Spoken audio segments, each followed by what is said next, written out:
4 KG ভর বিশিষ্ট একটি বন্দুক থেকে 500 মিটার পার সেকেন্ড বেগে 6 গ্রাম ভরের গুলি ছুড়লে বন্দুকটির প্রতিক্ষেপ বেগ নির্ণয় করো। আমাদের এখানে প্রতিক্ষেপ বেগ বলতে যখন বন্দুক থেকে গুলিটি বেরিয়ে যায় বা বুলেটটি বেরিয়ে যায় তখন বন্দুকধারী কিছুটা পিছন দিকে পিছিয়ে আসছে। এটা আমরা থিওরি ক্লাসে খুব সুন্দরভাবে জেনেছি। তো এখানে সেই জিনিসটাই আমাদের বলেছে যে বন্দুকধারী কতটা পেছন দিকে পিছিয়ে আসে, সেটাই হচ্ছে প্রতিক্ষেপ বেগ। আর আমরা এখানে সেই সমীকরণটি ব্যবহার করব। তো তার আগে প্রথমত আমাদের এই প্রশ্নের মধ্যে কি কি বলেছে সেটা আগে দেখে নিই। বলছে 4 কেজি ভর বিশিষ্ট একটি বন্দুক। তাহলে বন্দুকের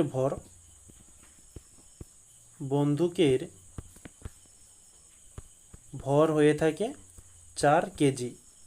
বলছে 500 মিটার পার সেকেন্ড বেগে 6 গ্রাম ভরের গুলি ছুড়লে, তাহলে যে গুলিটি বেরিয়ে যাচ্ছে বা যে বুলেটটি বেরোচ্ছে সেই বুলেটের বেগ কত?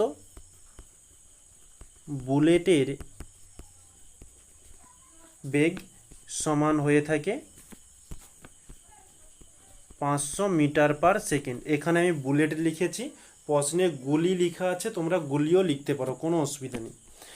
তারপরে হচ্ছে 6 গ্রাম ভরের গুলি, তাহলে বুলেট বা গুলির ভর সমান 6 গ্রাম। ওকে, তাহলে আমাদের কি বের করতে হবে? যে বন্দুক ধারীর প্রতিক্ষেপ বেগ সমান জিজ্ঞাসা চিহ্ন। তো এখানে দেখো আমাদের এটা 4 কেজিতে রয়েছে, এটা মিটার পার সেকেন্ডে রয়েছে।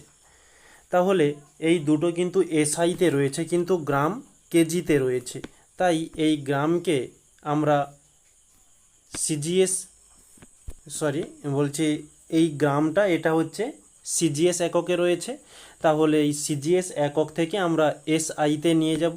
তাই আমরা এই 6কে 1000 দিয়ে ভাগ করলাম, এত কেজি। ওকে, তাহলে আমরা এখন যে সমীকরণটা ব্যবহার করব নেক্সট পেজে লিখে দিচ্ছি। যে প্রতিক্ষেপ বেগ সমান মাইনাস বুলেটের ভর বাই বন্দুকের ভর গুণিতক বুলেটের বেগ।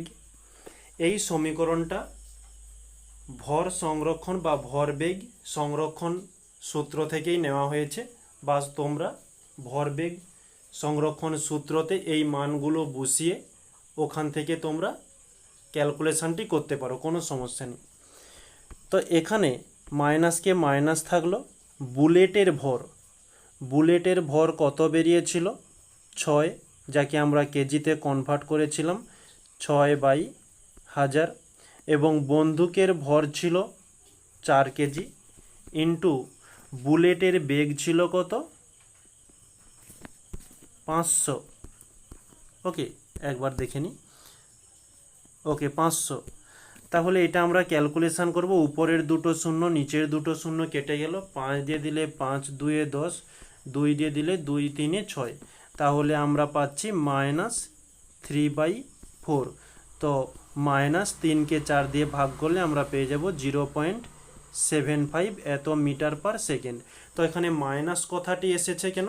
আমাদের উত্তর কিন্তু মাইনাস নয়, কারণ এই বন্দুকধারী যখন গুলিটি ছুড়ল তখন এই বন্দুকধারী কী করছে? পেছন দিকে পিছিয়ে যাচ্ছে।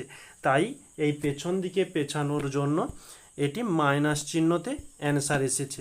ওকে, তাহলে অ্যান্সার হয়ে যাবে 0.75 মিটার পার সেকেন্ড। এটি হচ্ছে আমাদের অ্যান্সার।